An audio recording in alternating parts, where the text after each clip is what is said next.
দেখেন আমরা যে স্বৈরাচারের বিরুদ্ধে এই যে যত সংগ্রাম করছি কিন্তু 5 আগস্টের পরে এগুলো কিন্তু আরও হচ্ছে, তাই না? এগুলোর বিরুদ্ধে আমরা আজকে মাঠে নামে আছি। যেরকম দেখেন তাদের শূন্যস্থানটা শুধু পূরণ হয়েছে, তাছাড়া আর কিছু হয়েছে? তাছাড়া আর কিছু হয় না। তো এটা রুখে দাঁড়ানোর জন্য আমরা তাদেরকে বলতেছি, দেখেন যে স্বৈরাচারকে তাড়াতে আমাদের সময় লাগেনি, তো আপনারা এটা দেখে শুনতে দেন। আমরা এখনো রাজপথে আছি, রাজপথে থাকবো ইনশাল্লাহ। আমরা আজকে এখানে সমাবেত হয়েছি। আমার আসলে গতকাল যে আমরা একটা সংবাদ দিয়ে গেছি, নৃশংস মধ্যযুগীয় বর্বরতাকে হার মেনেছে যে একটা হত্যাকাণ্ড দেখেছি শুধু চাঁদার জন্য একটা মানুষকে মধ্যযুগীয় বর্বরতার যে চালিয়ে হত্যাকাণ্ড করেছে, তার প্রতিবাদে আজকে আমরা নাটোর জেলায় আমাদের সর্বস্তরের জনগণ, বিশেষ করে আমরা যারা জুলাই যোদ্ধা ছিলাম সম্মুখ সারিতে, তারা সমাবেত হয়েছি। তার প্রতিবাদে আমরা চাই এই দেশটাকে যেভাবে স্বৈরাচার মুক্ত করেছি ঠিক সেইভাবেই আমাদের দেশটাকে চাঁদাবাজ মুক্ত, সন্ত্রাস মুক্ত, ধর্ষণকারী মুক্ত একটা সমাজ প্রতিষ্ঠা করার নিয়তে আমরা আজকে রাজপথে নেমেছি, শুধু প্রতিবাদ করার নিয়তে। গত 9 তারিখে যে ঘটনা ঘটছে আপনারা সবাই জানেন, আমরা জানতে পারলাম 11 তারিখে। তার আগে বিএনপির কোনো স্টেটমেন্ট নাই, কোনো ধরনের বিবৃতি নাই, এর বিষয়ে কোনো পদক্ষেপ মানে দৃশ্যমান কোনো পদক্ষেপ, এমনকি অদৃশ্য কোনো পদক্ষেপও নাই। যেই সময় ভিডিওটা ভাইরাল হলো সেই সময় তারা সুশীলের মতো আসলো, একটা বহিষ্কার বিবৃতি দিল এবং বলল কি তার বিচার করা হোক আইনিভাবে। এটা কি সমাধান? এ পর্যন্ত মাত্র 9 মাসের ভিতরে এটা চলতেছে আমাদের বর্ষপূর্তি, জুলাইয়ের বর্ষপূর্তি। 9 মাসের ভিতরে আমরা দেখেছি সেঞ্চুরি ক্রস করে দিয়েছে তারা মানুষ মারতে। তারা এই দায় কীভাবে এড়াবে? যতবার মানুষ মারা যায় তাদের দলের কেউ মারে, চাঁদাবাজি করে, হত্যা করে, খুন করে, গুম করে, তখন তারা কি করে? একটা বহিষ্কার বিবৃতি দেয়। এই বিবৃতি কি সমাধান? মোটেও না।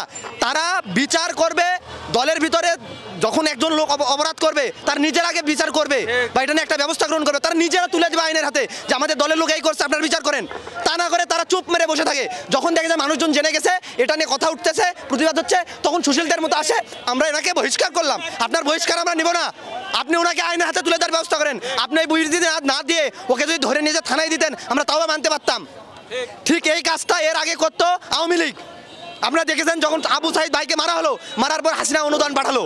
গতকালকে আমাদের এই ভাইয়ের যখন মৃত্যুর বিষয়টা জনসম্মুখে চলে আসছে, আজকে সকালবেলা দেখলাম স্থানীয় বিএনপির নেতাকর্মীরা যে তাকে একটা খাম দিচ্ছে তার পরিবারকে। তাই সেখানে দেখাচ্ছে স্থানীয় নেতাকর্মী কে কি সেই পথ পরিচয় করে দিচ্ছে। আপনি ওখানে দলীয় প্রচারণায় গেছেন, দলীয় প্রচারণা করতে গেছেন, ওই মানুষটাকে হত্যার পর ওই মানুষটাকে তো ফেরাতে পারবেন না। হত্যার পরে তার বাড়িতে গিয়ে সেখানে আপনি কি করতেছেন? দলীয় লোকজন পরিচয় দিচ্ছেন। আপনি যদি বলতেন যে আমরা বিচারের গ্যারান্টি দিচ্ছি, বিচার করে দেবো, তাও মানা যেত এই কথাটা। আপনারা গতকাল দেখেছেন সোশ্যাল মিডিয়ায় একটা নিউজ ভাইরাল হয়েছে যে পুরান ঢাকাতে একটা ব্যবসায়িক চাঁদা না দেওয়ার জন্য তাকে নৃশংসভাবে হত্যা করা হয়েছে, এগুলো মধ্যযুগীয় কায়দা। তো পরবর্তীতে বিভিন্ন রকম মিডিয়াতে মাধ্যমে জানতে পারি সেটা হলো নাটোরে বাংলাদেশে বর্তমানে যে রাজনৈতিক দল যে প্রভাব বিস্তার করতে যাচ্ছে বিএনপির সে একজন কর্মী ছিল। অর্থাৎ এখানে হয়তো বা অন্তর্কন্দল হইতে পারে বা নিজস্ব তাদের চাঁদার যে একটা মানে ট্রেন্ড চালু হয়েছে, চাঁদার ট্রেন্ড, চারিদিকে যে চাঁদার একটা মহোৎসব চালু হয়েছে, সেখানে ভাগ বাটানো হইতে পারে।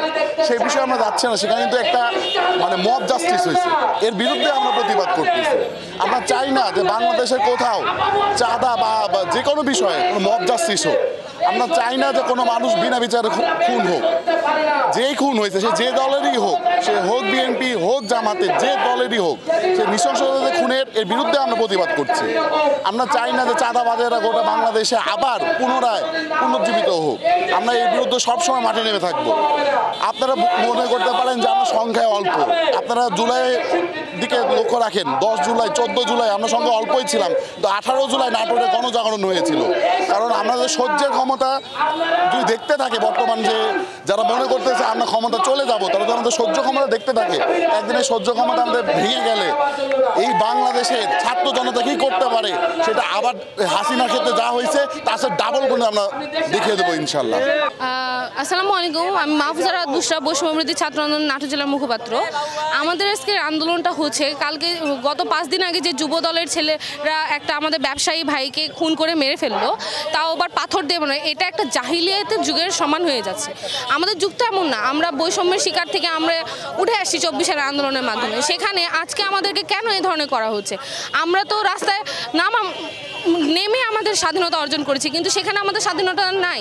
বিএনপি যাদের কাছ থেকে আমরা একটা নতুন দেশ গড়ার আশা করেছিলাম, তাদের কাছ থেকে আজকে দেখতে হয় যে তাদের ছেলেবেলে আমাদের ব্যবসায়ী ভাইকে, আমাদের ছাত্রদেরকে খুন করতেছে। আমাদের 10 মাসে আমরা আমাদের খুনের হিসাব পাইছি 150টা। কেন? আমরা নতুন বাংলাদেশ গড়ার স্বপ্নে আছি, আমরা তো মানুষ খুনের স্বপ্ন নাই রে ভাই। আমরা কেন এসবের মধ্যে? আজকে এই যে দেখেন মাত্র কয়েকটা মানুষ এখানে, যে কয়েকটাই মানুষ থাকে না কেন, আমরা আজকে এখানে এসে দাঁড়াইছি ন্যায্য অধিকারের দাবিতে, যে কেন আমাদের ভাইকে মারা হবে, কেন সবসময় আমাদের উপর এরকম করে টর্চার করা হবে। আর আরেকটা যে জিনিসটা বলতে চাই, যে মিডিয়া কাভারেজ, মিডিয়া আজকে দেখছি খুব কম। কেন? বিএনপির দালালেরা কি মিডিয়া কিনে নিয়েছে যে আজকে মিডিয়া এখানে নাই? আমি মিডিয়াদেরকে আহ্বান জানাবো যেন আমাদের এসবগুলো তুলে ধরা হয়। আমরা এখানে আন্দোলন করতেছি আমাদের ভাইদের জন্য, কিন্তু সেখানে দেখছি আমাদের মিডিয়াই নাই, মিডিয়া কাভারেজটা খুবই কম। আমি এটুকুই চাচ্ছি আজকে। ধন্যবাদ। আমরা এখানে আসছি যে আমরা যে নির্মম হত্যাটাকে দেখছি, আমরা তার প্রতিবাদের জন্য এখানে এসে দাঁড়াইছি। আমার জনগণের কাছে প্রশ্ন, আমাদের তো মুখ খোলা, আমরা এখন স্বাধীন, তাহলে আমাদের দেশে এগুলো কেন হবে? চাঁদাবাজি, সন্ত্রাস এগুলো কেন থাকবে? সবাই স্বাধীন, সবাই স্বাধীন মূলত করবে, কিন্তু স্বাধীন মানে যে চাঁদাবাজ যে স্বাধীন, আমরা এটা মানি না, মানবো না। আমরা এই তীব্র নিন্দা জানাতে এখানে এসে উপস্থিত। আমাদের যে দেশে যে পরিস্থিতি গত 9 তারিখে যেটা ঘটেছে, সেটা আমাদের যে গতকালে যেটা প্রকাশ হয়েছে সারা দেশব্যাপী ছাত্র এবং জনতার মুখে যে ডাকটা এসেছে এবং চাঁদাবাজ সন্ত্রাসের বিরুদ্ধে যে আন্দোলনটা এসেছে, সেটা সহমত জানিয়ে এবং ইন ফিউচার এবং ভবিষ্যতে ব্যবসায়ীদের সাথে বা আমজনতার সাথে যেন এরকম নৃশংস যে হত্যাকাণ্ডটা চলেছে এটা যেন না হয়, তার বিরুদ্ধে আমরা আজকের আন্দোলনে যুক্ত হয়েছি।